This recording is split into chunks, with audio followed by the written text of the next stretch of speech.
السلام علیکم ورحمۃ اللہ وبرکاتہ۔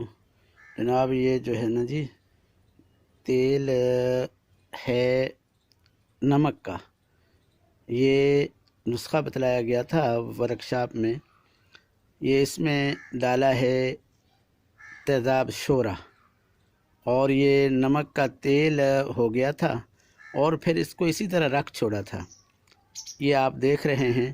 پھر رکھنے کے بعد اب یہ دیکھو، یہ تیل جو ہے نا جی نیچے بھی تیل ہے۔ یہ ویسے آگ پر رکھیں تو یہ تیل ہو جاتا ہے، لیکن ماشاءاللہ نیچے بھی یہ کافی حد تک یہ تیل آپ کو نظر آ رہا ہے۔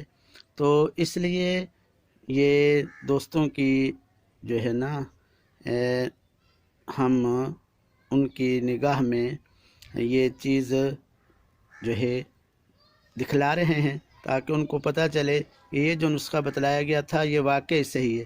لیکن اس کی افادیت، اس سے کیا ہوتا ہے، کیا بنتا ہے، اس کے بارے میں ابھی پتہ نہیں ہے۔ وہ پوچھیں گے بابا نعیم صاحب، اس کے بارے میں بیان کریں گے کہ اس کو کیا کیا جائے، اس سے کیا فائدہ اٹھایا جائے، اس کے بارے میں ذرا بتلا دیں۔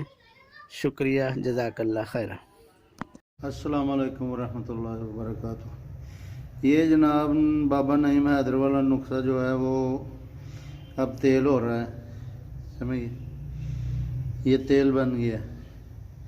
ابھی تھوڑا بیچ میں رہتا ہے بننے والا، یہ ریڈ کلر میں تیل بن چکا ہے۔ یہ قائم النار تیل بن گیا ہے۔ ابھی ہم بابا سے بولیں گے کہ ابھی آگے کی چال بتاؤ، آگے اس کا کیا کرنا ہے، کیونکہ انہی کا نسخہ ہے۔ ان سے پوچھیں گے کہ بابا جی آپ بتاؤ اب اس کو کیا کرنا ہے۔ تیل کی حد تک تو بن گیا۔ السلام علیکم۔ یہ جناب نمک کا تیل ہے،